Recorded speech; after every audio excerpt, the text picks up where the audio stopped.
भरत और द्रौपदी को उनके संकट का सामना करना पड़ा। नहीं रहने दिए ना करना पड़ा। साथ में द्रौपदी भी अर्जुन के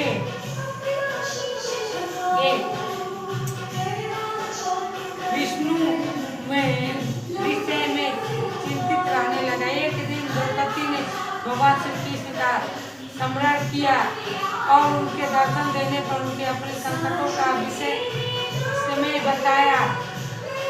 तब पति का दिल काटे हुए श्री कृष्ण ने संकट के निर्णय होते हुए प्राचीन कथा सुना करने का परमेश्वर क्यों ने द्रौपदी को बताया कि एक बार महिलाओं की दृष्टि से दुखी देखकर पार्वती जी ने भोलेनाथ से कोई ऐसा व्रत बताने को कहा जो सुहागन स्त्री को हर प्रकार से सुखी बनाए, उनके पति देव की दीर्घ आयु प्रदान करे, उनके सदा सुहागन रखे। तब श्री शंकर जी ने उनको इस प्राचीन व्रत का वर्णन कर विवाहित स्त्रियों को हर प्रकार के सुख संपन्न रहने एवं उनके पतिदेव की दीर्घ आयु प्रदान करने वाले अल्लाह बताए। उन्होंने कहा कि एक समय एक ब्राह्मण परिवार था जिसमें 4 पुत्री के अलावा पुत्र के अलावा एक कन्या गुरुवर्ती थी। परिवार के सभी व्यक्ति धार्मिक थे और वर्ष के सभी व्रत पूजा किया करते थे। एक बार कार्तिक कृष्ण चतुर्थी को माँ बेटी तथा लड़कों को बहुओं ने करवा चौथ का व्रत रखा। सायकाल तक व्रत पूजा के समस्त तैयारी हो गई। चंद्रदेव होने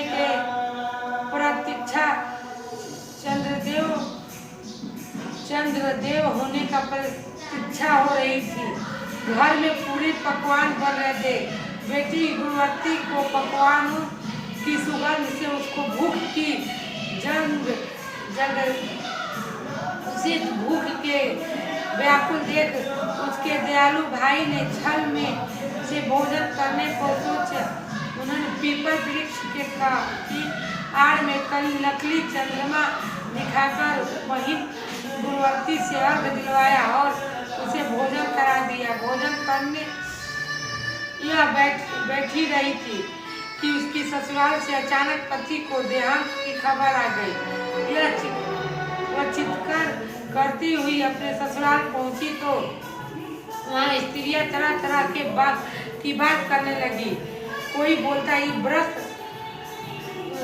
खंडनी आ गई, कोई कहती अपने पति को ब्याहता होते ही चूड़े खा गई, तो पति मरने का उसे गहरा सदमा लगा था। दूसरे स्त्रियों की ऐसी तीखी बात से उसके मन इतने व्याकुल हो गए कि वह धरती पर पछाड़ खाकर रोने लगी। हाय, मैं सचमुच की राक्षस हूँ, मैंने अपने पति को खा गया। सचमुच की राक्षस हूँ, मैंने अपने पति को खा गया। हाय, मैं इतनी भूखी थी कि मैंने भोजन नहीं अपने पति को खा गई। भूखी बुझाई इस तरह विलप करते हुए गुरुवर्ती अपने पति के साथ सती होने के लिए भागी शमशान पहुंच गई और चिता में कूदने की चाहत थी कि चौथ माता ने उसे रोक लिया और बोला, बेटी तुम्हारी भूल नहीं हुई है, तुम्हें भाई ने भुलावे में डाल दिया था।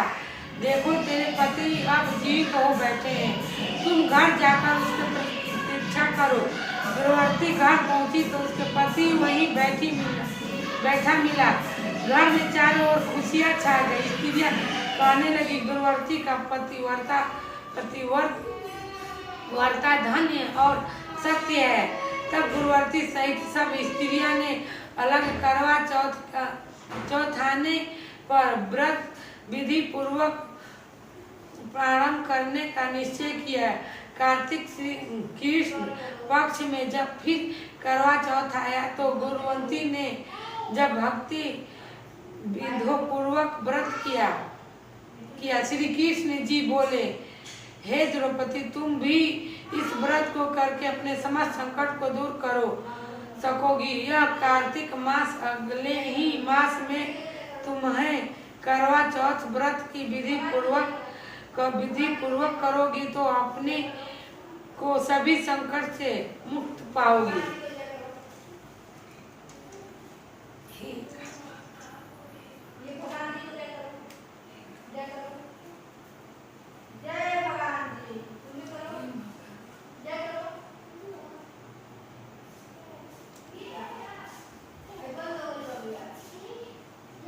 एक बार परिवार में 7 बेटी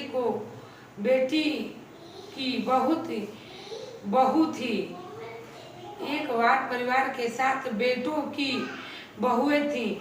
6 बहुएं के पीहर वाले बहुत धनी थे और भरे पूरे परिवार के थे। छोटी 7वीं बहू के परिवार में कोई भी बहन और नहीं था तथा वह उसके पास था बहुत गरीब थे।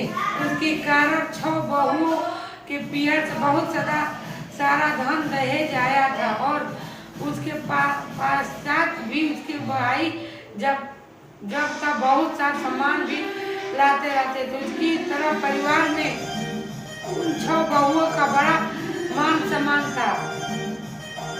छोटी बहू घर का सारे काम काज करती थी किंतु सभी उसकी बुराई करते थे।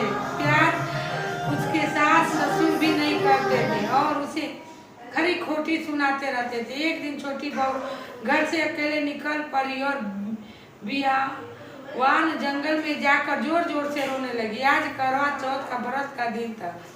उसकी जेठानी घर से करवा चौथ व्रत के लिए कोई उनके भाई करवा और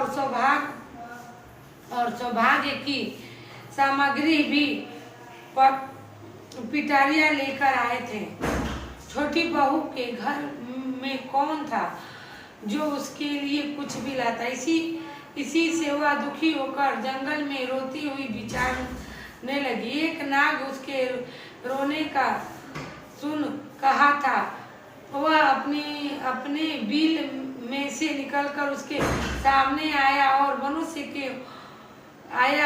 मनुष्यों को बिल में पूछने लगा। मनुष्य को बोली में पूछने लगा, बहन तुम क्यों रो रही हो? आज तो करवा चौथ का व्रत है, दिन है, हंसी खुशी व्रत करो। छोटी बहू पहले तो नाग को देखकर डर गई, फिर साहस करके बोली, आज करवा चौथ का व्रत का दिन है। सब बहू के भाई आज करवा और बहुत सा सामान लेकर आए हैं, पर पीहर में कोई नहीं है जो मेरे लिए करवा और सामान लाते। काश मेरे भी कोई भाई होता तो मेरे लिए करवा लाता। यह सुन नाग को दया आई और बोला, बेटी तुम अपने घर जाओ, शायद तुम्हारी कोई मुंह बोला भाई घर पर करवा लेकर आएगा। यह सुन छोटी बहू घर आकर संतुष्ट से जब कामों में लग गई। कुछ देर बाद एक मनुष्य आया और छोटी बहू की सास से बोला, मैं तुम्हारी छोटी बहू का भाई हूँ। उसके बचपन में ही मैं बाहर जाकर रहने लगा, अब घर आया हूँ। आज करवा चौथ है, मैं उसके लिए करवा और सुहाग का पिटारा तथा कपड़ा लाया हूँ। सास बोली और सभी बहुएं उसके लाए हुए बहुमूल्य सामान को आंखें फाड़ कर देखने लगी। वह इतना सम्मान और इतना बेशकीमती। छोटी बहू ने प्रसन्न होकर अपने भाई को सत्कार किया और सास ससुर ने भी उसके प्रेम से भोजन आदि कराकर विश्राम करने को कहा। करवा चौथ का व्रत उससे हंसी खुशी हो गया। अगले दिन छोटी बहू का भाई उसकी सास से बोला, माताजी मैं बहन को कुछ दिन घर लेकर रखूंगा, आप इससे मेरे साथ भेज दो। सास ने उसे प्रसन्न पूर्वक उससे भाई के साथ विदा कर दिया। वह मनुष्य के रूप में नाग नागिन का राजा था। वह उसे ससुराल से अपने महल लेकर आया और बोला, बहन तुम जितने दिन रह सको हंसी खुशी रहो, अपने इच्छा अनुसार खाओ पियो और सारे महल में मर्जी हो वहाँ घूमो, लेकिन यह ख्याल रखना कि सामने वाले नदी का ढक्कन उठाकर कुछ देखना नहीं। छोटी बहू भाई के महल में आराम से रह रही थी। एक दिन जब भाई कहीं गया था तो उसने नदी का ढक्कन उठाकर देखने का विचार किया। उसने सुने महल में नदी का ढक्कन उठा दिया तो उसे उसमें नाग के बच्चे इधर उधर घूमते मिले। जब उसे किसी को आने का आभास हुआ तो उसने जल्दी से उस ढक्कन को रख दिया। जल्दी में ढक्कन रखने से एक नाग की बच्चे के पूंछ पर ढक्कन पड़ गया और वह उसे कट गई। शाम को नाग भैया आए। वही ने सोचा बात कहकर अपनी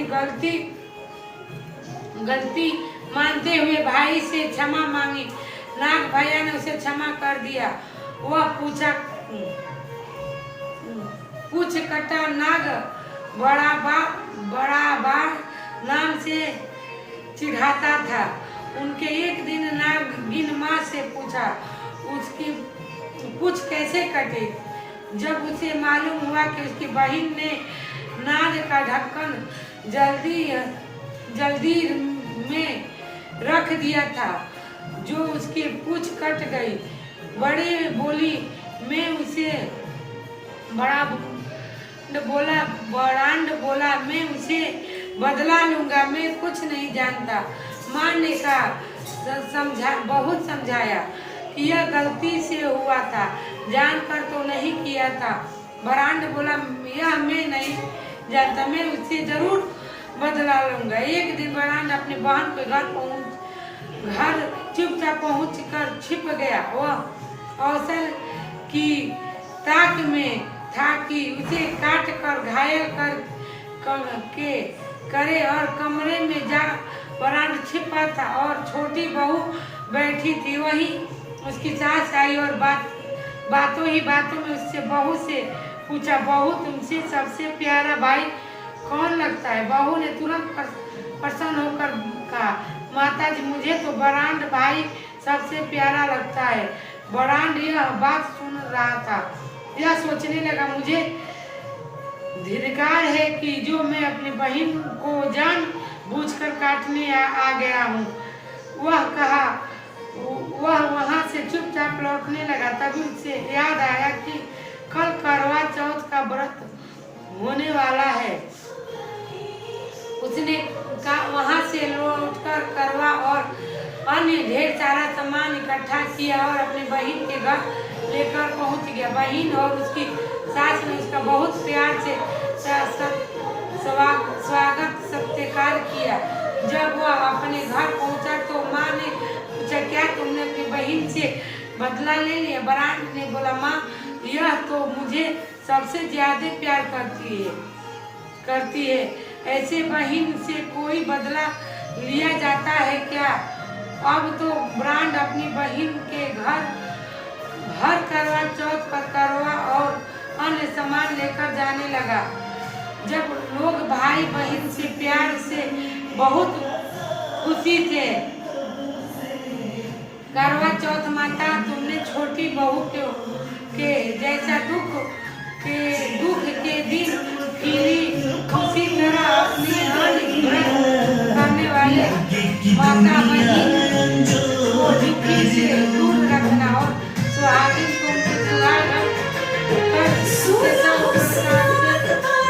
संतान सहित संपत्ति प्रदान करना।